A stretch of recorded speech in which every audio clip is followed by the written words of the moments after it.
Bismillahirrahmanirrahim. Assalamualaikum warahmatullahi wabarakatuh. Alhamdulillahirabbil alamin wassalatu wassalamu ala asyrafil mursalin sayyidina Muhammadin wa ala alihi wa ashabihi ajma'in. Tibtum wa taba mamsyakum wa tabawwatu minal jannati manzila. Allahumma ij'al kulla amalina shalihan waj'alhu liwajhika khalisan wa la taj'al fihi li'adin syai'an. Rabbi shrah li sadri wa yassir li amri wahlul 'uqdatam min lisani yafqahu qawli.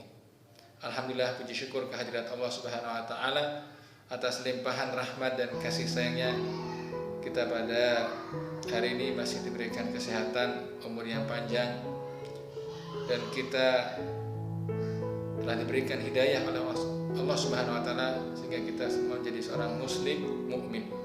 Alhamdulillah. Salam dan salawat semoga senantiasa tercurahkan pada junjungan besar Nabi Muhammad SAW yang telah menyampaikan risalah Islam kepada kita semua, dan semoga kelak kita mendapatkan syafaatnya. Allahumma amin. Bapak Ibu yang dirahmati Allah Subhanahu wa taala, salah satu mukjizat terbesar dan akan terus sampai hari kiamat nanti adalah Al-Quran. Al-Quran adalah wahyu yang diturunkan Allah Subhanahu wa taala kepada Rasul kita, Rasul sallallahu alaihi wasallam.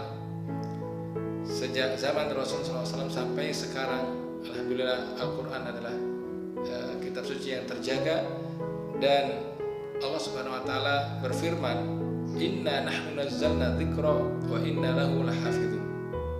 Kami yang menurunkan Al-Quran dan kami yang menjaganya.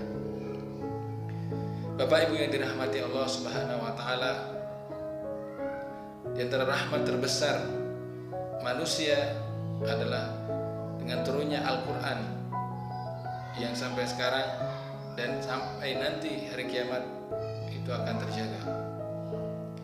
Al-Quran adalah sumber hidayah sebagaimana firman Allah Subhanahu wa taala dalam surat Al-Baqarah, A'udzubillahi minasyaitonirrajim. Bismillahirrahmanirrahim. Alif lam mim. Dzalikal kitabu la raiba fihi hudal lil muttaqin. Itu adalah Alkitab, maksudnya adalah Al-Quran yang tiada keraguan sedikit pun di dalamnya, dan Al-Quran adalah sebagai hidayah bagi orang-orang yang bertakwa. Oleh karena itu, Bapak Ibu yang dirahmati Allah Subhanahu wa taala, Khalifah Muslimin yang ketiga, sahabat Utsman bin Affan radhiyallahu anhu, mengatakan bahwa Al-Quran ini menjadi barometer kita, barometer hati kita, apakah kita sehat dalam sudut pandang Islam, hati kita sehat beriman, sehat dalam arti kita sangat senang berinteraksi dengan Al-Quran, karena kata Khalifah Utsman bin Affan mengatakan, "Lau taharatil qulub lam yashba' min qira'atil Quran." Kalau hati bersih, maka dia tidak akan bosan membaca Al-Quran. Oleh karena itu, Bapak Ibu yang dirahmati Allah Subhanahu wa taala, bagaimana kita berinteraksi yang baik dengan Al-Quran sehingga Al-Quran ini itu memberikan manfaatnya pada kita semua. Yang pertama adalah kita membaca Al-Quran, atau yang biasa kita sebut dengan tilawah, setiap hari. Karena dengan kita membaca Al-Quran, interaksi kita membaca dengan Al-Quran, akan banyak pahala yang akan kita didapatkan, sebagaimana disebutkan dalam hadis Rasulullah SAW bersabda, "La aqulu alif lam mim harf, walakin alifun harf, wa mim alifun harf, wa lamun harf, wa mimun harf." Rasul mengatakan bahwa pahala Al-Quran itu bukan alif lam itu satu huruf, tetapi alif satu huruf, lam satu huruf, dan mim satu huruf. Maka kalau kita membaca Al-Quran 1 juz, berapa pahala yang bisa kita dapatkan pada di akhirat nanti, menjadi tabungan kebaikan kita, menjadi tabungan yang abadi, amalan soleh bagi kita di akhirat. Allah Subhanahu wa taala berfirman, "Ma'indakum yanfad wa ma'indallahi baq." Semua milik kalian akan fana, akan habis, akan punah, dan adapun di sisi Allah Subhanahu wa taala akan abadi. Maka pahala ini akan abadi nanti di sampai hari kiamat. Allah Subhanahu wa taala berfirman, alladzina yatluna haqqa tilawati ulaika yu'minuna bih. Jadi orang yang membaca dengan benar, dan mereka lah orang-orang yang beriman. Yaitu yang pertama adalah kita interaksi kita dimulai dari tangga pertama membaca Al-Quran tilawah. Baik, ini yang pertama. Yang kedua adalah interaksi kita kedua adalah kita berusaha memahami apa yang kita baca, karena Al-Quran ini diturunkan agar direnungi, dipahami, kemudian diamalkan. Allah Subhanahu wa taala berfirman, "A'udzubillahi minasyaitonirrajim. Bismillahirrahmanirrahim. Kitabun anzalnahu ilaika mubarakun liyadabbaru ayatihi wa liyatadzakkara ulul albab." Bahwa kitab Al-Quran ini yang penuh berkah itu diturunkan, kami turunkan supaya untuk ditadaburi, dan tadabbur ini maksudnya adalah dipahami, direnungi dengan baik, dan setelah direnungi dengan baik baru akan diamalkan apa isi dalam Al-Quran itu. Kemudian waliyatadzakkaru ulul albab, dan juga setelah dipahami, direnungi untuk diambil pelajaran-pelajaran bagi mereka ulul albab, orang yang berakal. Ini adalah tangga kedua atau interaksi yang kedua. Bapak Ibu yang dirahmati Allah Subhanahu wa taala, atas apa interaksi kita selanjutnya dengan Al-Quran ini? Yang ketiga adalah kita mengamalkan.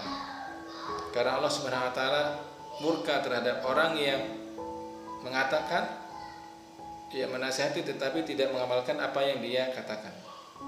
Firman Allah Subhanahu wa taala, "A'udzubillahi minasyaitonirrajim. Kabura maqtan indallahi an taqulu ma la taf'alun."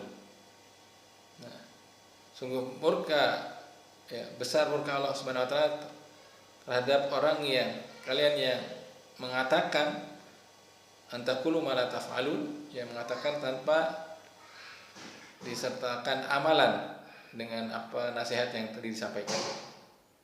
Ya. Ini yang ketiga, amalan yang akan kita lakukan mengamalkan isi Al-Quran.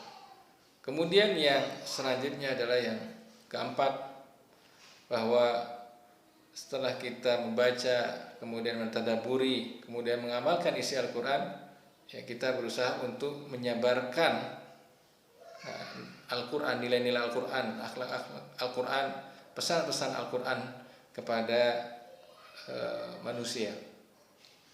Karena umat ini menjadi umat yang terbaik ketika dia menegakkan al-amru bil ma'ruf wan nahyu 'anil munkar, dan menyebarkan nilai-nilai Al-Quran ini termasuk dalam kategori al-amru bil ma'ruf.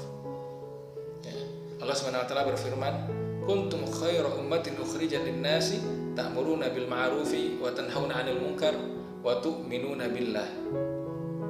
Kalian menjadi umat yang terbaik selama kalian menegakkan al-amru bil ma'ruf, selalu memerintahkan yang baik dan mencegah kemungkaran. Oleh karena itu, Bapak Ibu yang dirahmati Allah Subhanahu wa taala, semoga dengan 4 interaksi kita dengan Al-Quran, maka Al-Quran ini nanti yang akan memberikan syafaat kepada kita di hari kiamat, dan Al-Quran ini yang akan pasang badan terhadap kita di hari kiamat ini. Dan di antara fungsi atau manfaat dalam ketika kita membaca Al-Quran, ya, diantaranya fadilah ketika kita sering baca surat Al-Mulk, tabarakalladzi biyadihil mulk wa huwa ala kulli syai'in qadir. Fadail dari kita baca surat Al-Mulk itu, surat Al-Mulk ini nanti akan memberikan syafaat kita di hari kiamat. Dan surat Al-Mulk ini juga yang akan menjaga kita di kuburan nanti. Karena diceritakan ada sahabat suatu ketika dia akan mendirikan kemah, ya, besi kemahnya ini itu mengenai batu, ya, kuburan. Kemudian ketika dia lihat mendekat, maka terdengar dari kuburan itu seorang membaca surat Al-Mulk, tabarakalladzi biyadihil mulk. Kemudian sahabat ini datang kepada Rasul SAW dan menceritakan kejadian, ya, yang aneh dan ajib tersebut. Maka Rasul SAW mengatakan, ya, surat Al-Mulk adalah surat Al-Munjiyah. Ya, surat Al-Mulk adalah surat yang orang kalau membacanya, ya, tiap malam maka akan dihindarkan dari azab kubur. Ya, kemudian juga diantara fadail juga bahwa surat Al-Mulk ini nanti akan pasang badan dan berikan syafaat kepada orang yang senantiasa membacanya. Bapak Ibu yang dirahmati Allah Subhanahu wa taala, banyak sekali manfaat-manfaat kita ketika kita interaksi dengan baik dengan Al-Qur'an, dan semoga yang tadi saya sampaikan bermanfaat bagi kita semua, dan semoga kita semua ketika kita berinteraksi baik dengan Al-Qur'an, maka kita akan mendapatkan syafaatnya di hari kiamat nanti. Allahumma amin. Aqulu qouli hadza astaghfirullahi wa lakum. Assalamualaikum warahmatullahi wabarakatuh.